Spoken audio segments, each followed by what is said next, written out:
You know what? I'm gonna make it known right now. I'm not a stepping stone, and Lucas Browne better watch out because I'm coming to take him out on the 28th. And you know what? After the fight, why do I want to fight Joseph Parker? Why do I want to fight Lucas Browne? Give me Dillian Whyte. I want to take Dillian Whyte out. I want to do something that they both couldn't do.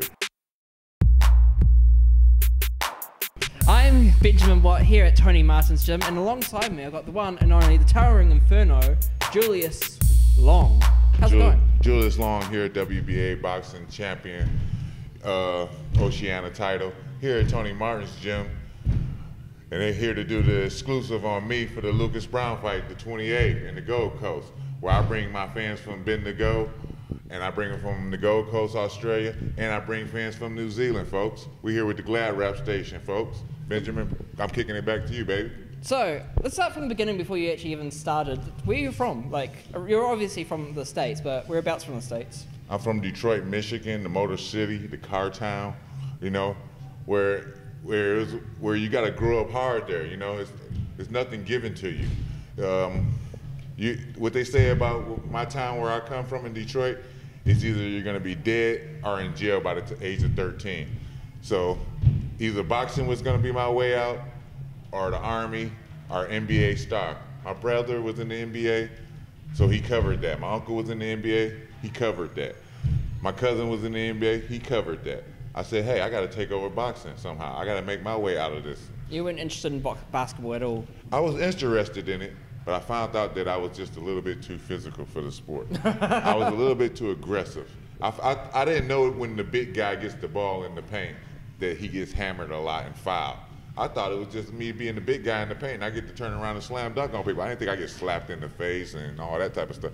So I was like, nah, I don't like it. I'd rather go hit somebody. I was aggressive. Now, let's take a step back and have a look at him. He's 7 foot tall. 7'2", isn't it? 7'1" to be exact, 2'17". Ish. So, what age were you when you actually got to that height? I started dunking when I was in 7th grade, and which is like 12, 13. and I was 6'9", I would say, at 15. And from 15 on, I kept growing. So by the time I was 17 or 18, I believe I was 7'1". Yeah. And I started getting in a lot of trouble, started hanging with the wrong crowd. And my family didn't like it. They totally disowned me. But so I said, you know what? I got to do something to get right back in my mom's good grace.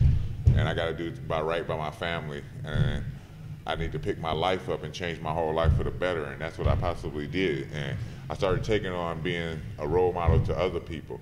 And the stuff that I faced in my life, I didn't want nobody else to face it. So I started just being a mentor and picking up these younger guys. Just like when I came over here to New Zealand, I picked up my friend, my brother I call him, not my friend, I call him my brother. I picked up Conrad and showed him the way. You know, I said, this is boxing. You know, I came all the way from Detroit. And a person for me to make it all the way from Detroit to New Zealand, it's an accomplishment. You know what I mean? Because I never thought I would be here in my life, you know what I mean? And I have a brand new daughter, Travis, and I got a daughter, Ambria Long, in Detroit. And, you know, I'm just happy that I'm constantly opening up doors for them. And outside of boxing, I'm constantly opening up doors, you know what I mean? So me being here with the GladrapChannel station is a blessing for me. And I keep creating opportunities every day outside of boxing, inside of boxing. So, when did you actually start getting into boxing? Did like amateurs before going pros, or did you just jump in that deep end? What's the funny part about it is me and everybody else's career in boxing. Everybody else's career in boxing in the States, they had over 20-some amateur fights, or 200 and some amateur fights. And half the brains has been beat in before they actually started making any money in their professional. Me, my management back then said, Julius, you're 23 years old. No need to go into the amateurs. You can't eat a gold medal. You know what I mean? You can't feed your family with this gold medal. So what's the use of doing it? You know what I mean? Sure, it might help you down the line, but that's a whole bunch of fights down the line. You could get seriously hurt. So my management at the time said, Julius, we're going to stick you straight into the pros and put you in some of the best training camp. So they stuck me in the training camp with David Hay, the Kaliskro brothers, Oliver McCall, all the old school greats, you know, Larry Donaldson. When Larry Donaldson was fighting Evander Holyfield, I was there getting him in shape. When Mike Tyson was knocking people out and breaking their jaw, I was there with him. And I can say that what fueled my career to be a veteran in this game, which now is what they call me. I'm a dangerous journeyman. You know what I mean? And a lot of people don't want to fight me. You know what I mean? Because you've become like the gatekeeper of boxing. If you want to go up high to the newest heights, get to your world champion stage, you have to get through you first. Absolutely, you're absolutely right. Like this is like I fought Lucas Browne on 3 days' notice, and it was a good fight on 3 days' notice. So what do you think I'm going to do now? You know what I mean? And sure, I heard he has a new trainer, but what the fuck? Your trainer's not going to get in there and fucking fight the fight for you, is he? No, he's not. You know, he can put some Vaseline on his face and get the same thing that you're going to get. But needless to say, you know, we're going to go ahead and put this fight on the Gold Coast on the 28th, and I'm mentally ready, mindset ready. I'm getting more angry by the day, but, you know. And you're hungry. And I'm hungry, yeah. So that's a big difference. We'll go into Lucas Browne now. That's the big difference between Lucas Browne last time and Lucas Browne this time, is that he's had a loss, and you're taking this on actually decent notice. Yeah. So you actually got time to prepare for this as well. Yeah, I have a game plan, and I've had time to prepare for it. And another thing on this is you can see the difference in Lucas Browne from this fight from the last time when we fought. He was trash talking, putting stuff all up on his post and all that. Oh, he's eating a lot of humble pie now since Dillian Whyte knocked him out cold and had him on the ground for over 10 minutes, and they had to come in there and wake him up. So even when the reporters asked him, they said, well, what do you think about fighting Joseph Parker after Julius Long? He said, nah, I got to get past Julius Long first. And I'm happy that he said and stuff like that. It's making me feel good because, you know, Lucas Browne is a good guy, and I'm looking forward to fighting him and looking forward to beating him. And at the same stage, I'm happy that he did take the loss because it humbled him. He realized that he can be beat. Just the same thing as Joseph Parker, you know. Joseph Parker is a humble guy, and I love Joseph Parker to death. He is a humble guy, and this fight didn't humble him, but it learned him a lesson that, hey, you can be beat. You're not going to walk through every opponent, and you just maybe need his focus and start training on it a little bit harder and bringing in some better sparring. Yeah. You know what I mean? Because a lot of these guys that I look at and they posting up these videos and they showing the guys that they sparring with, that's just not going to cut it. Yeah. So, have you sparred with Joseph Parker?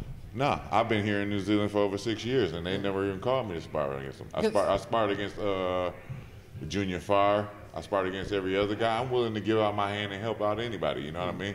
We're all here in this country together, you know what I mean? And I consider them all family and brothers, you know what I mean? That's what I'm here for, to help. Yeah. So you came to New Zealand back in 2000 and I'm just going for a ball figure, 11, was it? 12? Yes. Yeah, right. That's a good guess. That's a good guess. You came over to help prepare David Tua for his Alexander Ustinov. That's right, Alexander Ustinov, which I had fought Alexander Ustinov before too on the Kalisko undercard, and I was in the training camp for Samuel Peterson, which is a smaller guy than Ustinov, and I wasn't just taking training serious back then. And technically, you know, they paid me a lot of money for the fight, and I was on my way out. But I moved over to New Zealand, and the good people in New Zealand, you know, they take care of you and they treat you well, and if they see you working hard over here, they'll help you out. You know what I mean? And it's almost you got inspired by being here as well. Yeah, that's what I want. That's what I want to say. The band 660, I fell in love with that band 660 because it like made me reborn myself. You know what I mean? It brought me to a crossroad in my life where I didn't know if I wanted to be here on Earth or if I wanted to raise my kid or even want to start or even keep fighting. But with my fans in Bendigo and in New Zealand and in America, they've really picked my life up and really got me focused to really just train and do this and give it a good go again. Yeah, and with the whole David Tua sparring, it led you to having your first fight here in New Zealand against Jason Williams. Yeah, Jason Williams was a good worthy opponent, undefeated. He came to fight. He came to do what he was going to do. He did everything that he was supposed to do in that fight. But except for that one round where he dropped his hand and I countered. And and since then, you've kind of settled yourself here in New Zealand. Did I hear that you became a chef at one point, or? I'm a certified chef, but I'm not a chef in a restaurant or nothing like that. I took 4 years of culinary art school just to be a chef, to be a cook for my own personal gain. My grandmother always told me, she said, only thing that you're going to need a woman for in life is sex.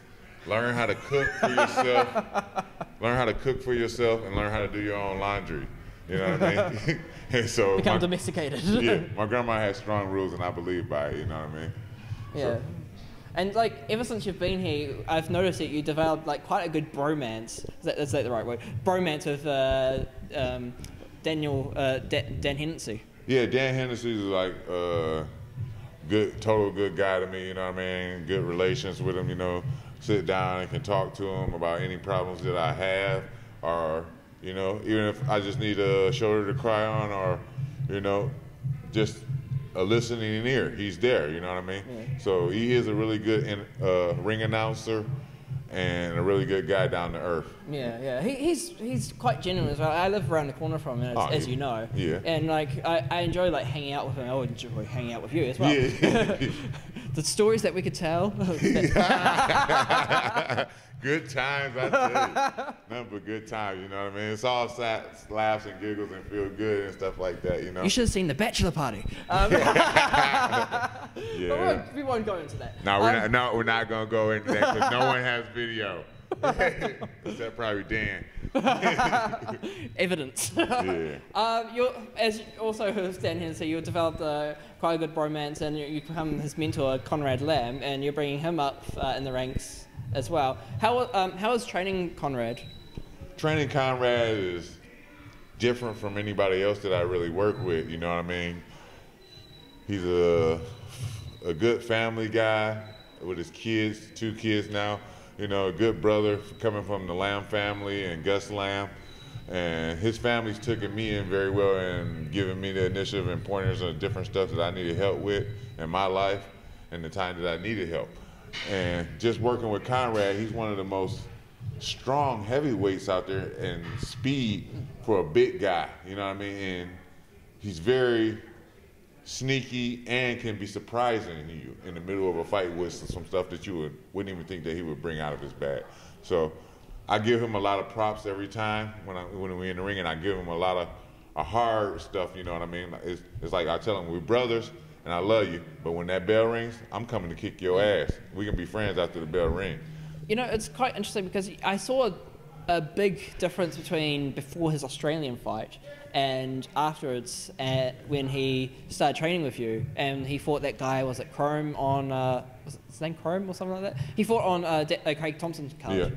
Yeah. And it showed that the quality of him being an athlete has went up a couple of notches from just being trained by you.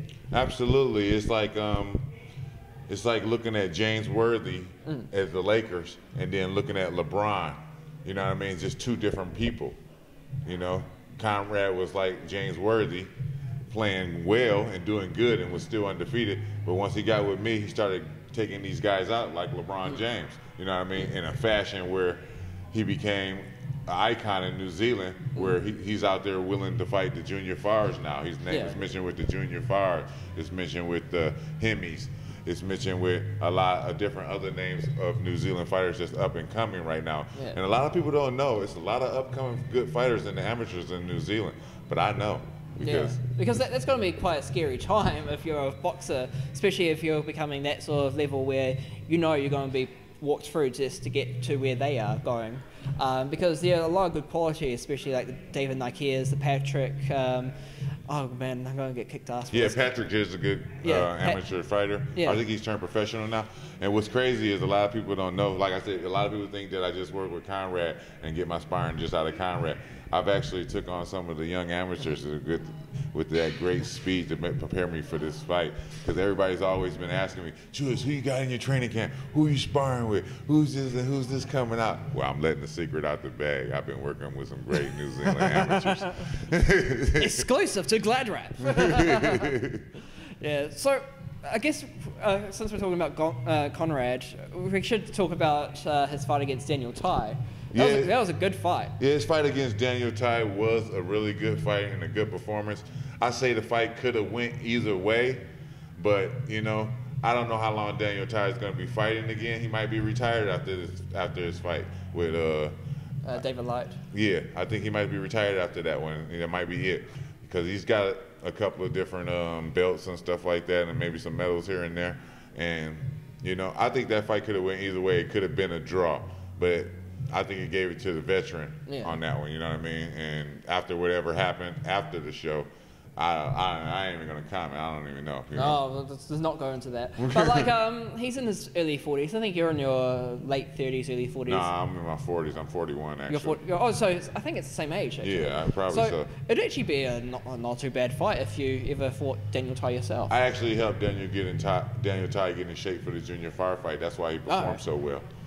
And you know, he is a strong fighter, but he lacks a lot of different talent. He's strong, and he got the basics down, but he lacks a lot of different stuff that could actually make him into a really good fighter. Very good chin as well. Yeah, very good chin, very good chin. Because I hit him with some big shots when I was sparring him, and I wasn't at my best. I was just over there for the sparring. I wasn't had no fight coming up really, so I was just over there sparring him and just beating the snot out of him when I got a chance. But yeah, he's a very tough competitor. I give him all the credit for winning the fight. You know, Conrad put down a good fight, and he gave it his best, but it just didn't go his way. You know, maybe the rematch should come down the line. You know what I mean? They both still, well, Conrad's a young fighter. You know what I mean? I don't know. Maybe Daniel might want to give it a go. Or Conrad might just move on. But, you know, we never know if you're going to move on. Because look at this. We got Junior Fire and Joseph Parker still arguing over something that happened years ago. Yeah. So let's stop. And now we got Junior Fire higher up in the rankings than Joseph Parker. Yeah, because he's Joseph Parker's still like 6th in the WBC, but he doesn't have any other rankings in the other organisations. But in the WBO, Joseph Parker is nowhere, and Junior Fire is at 12th. So it's quite interesting how Junior Fire surpassed him in the rankings that he actually had the world title at. Yes, and it's very surprising to me. It's very surprising to me. This fight against Lucas Browne, you know, this is my comeback. It's your time. This is my time. It's my comeback fight. You know what I mean? I never retired or nothing like that. I've always been in the gym, always training and staying focused and helping other people out. And like, this fight's coming, and I believe that I've done a lot of things that can get me in condition for this fight, and I'm mentally ready for whatever he does bring. You know what I mean? Yeah, let's stop talking about other people. Let's talk about you and Lucas Browne. So you've gone through, a lot has changed since that fight as well, because you won your title against Boy Tatupa. And I think Boy is a harder opponent than Lucas Browne, actually, if you ask me. Harder puncher as well? A harder puncher and a harder opponent. Like I said, Lucas Browne, who did he fight? He never really fought anybody. When he fought Shikaev was an old man. You know what I mean? Shikaev already did everything that he possibly could do in his career. It was just another payday for him. Yeah. He beat the beast from the East, 7-2. I was in the training camp helping him for the fight. Yeah. I know what Shikaev can bring to the table. And he beat Lucas Browne, but Lucas Browne was doping. Yeah. So, you know, if you're doping, you're doping. You know what I mean? But he beat an old man, James Toney. James Toney was washed up. Yeah. You know what I mean? He couldn't beat James Toney, the lights out Tony. No, he wouldn't do that. You know? And in that last fight, he broke his thumb, but that was like in the later round, or was it the earlier rounds? Yeah, he said he broke his thumb or his hand in my fight. But, you know what I mean? You mean to tell me my jaw's stronger than your hand? But, you know, it is what it is, you know what I mean? I've never broken my hand in a fight, and if I did, I still keep punching with it.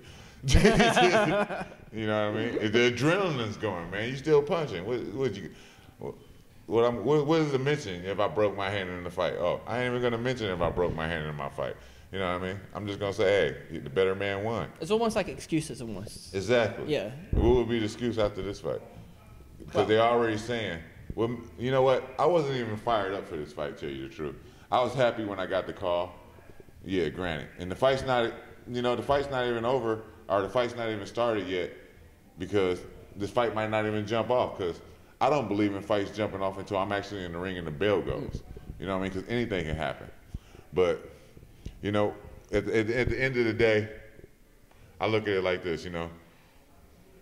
between me and Lucas Browne needs this fight. It's just like Joseph Parker needs the fight to come back. And New Zealand is so small right now for heavyweights out here, and me being in WBA boxing champion and leaving the sport, winning the title, and no one beating me, there was no one else that they could call. They act like they did me a fucking favor. No, they didn't, because there was nowhere else that they could call, and they knew they needed somebody that was a fighter that won his last fight and was coming off a good win and was a respectable opponent. And you got to know boxing to know what situation that you're actually in before you get out there in the ring. Yeah. All the snakes, all the doubles and stuff like that, all the snake-ass promoters, you got to know all of them. Yeah. I know all their cards. I'm not playing their game. I play it to the end, but then I fold and play it my way. Yeah. Well, so whatever happened to that Australian promoter that helped, that promoted a couple of shows to have you in the main event with Pauhi and, what was it? Was it Paul or? It was supposed to be with Solomon Hamono, but it was the only person that I did fight for Mark Arison promotion. It was Boy Tatupo and Peter Graham. Yeah. And that Peter Graham fight just went totally wrong, and I was supposed to get the rematch, and it never happened. You know what I mean? It was la. But, you know, I made sure that wasn't going to happen in the Boy fight. I said I could leave it up to the ref if I have to, but I got to make sure that I most definitely win this fight. And they look like it's different. It's different. It was a different fight. It's different type of stuff out there for different sports, man, for different people of different race and color, I think it was a different Julius Long as well, because I've seen you fight a lot. I've seen you fight people like, I guess Lucas Browne that last time, and I saw you fight Bowen this time. It was like you turned yourself into a different level. You got more energy and wanted that more than anything else. Are you going to bring that sort of energy to this Lucas Browne fight? It was my first title ever of me having out of my career that I won. I did that fight for my grandmother, because I lost my grandmother and she passed by the time that I was focusing and training, and she was my strength for that fight, most definitely. And my daughter and my grandmother, I'll carry her into this fight too as my strength. And I'm bringing that same type of finesse and greatness that I brought for that Boy fight, but I'm bringing a whole lot more. You know what I mean? This fight means a whole lot to me. You know what I mean? I know, sure, they saying Lucas Browne can fight Joseph Parker after this, or after he gets past Julius. You know, he got to get past me first. This is true. And I'm like, so when I beat Lucas Browne, do you get Joseph Parker? Do I get Joseph Parker? Or do I get rated up in the top 10? Will that happen? Do you get Junior 5 right. or Hemi Ahio or any of those? I'm waiting on my top 10 ranking. If I be the top 10 ranked fighter, do I get the top 10 ranking? But at the end of the day, Joseph Parker don't got a belt. Lucas Browne don't got a belt, right?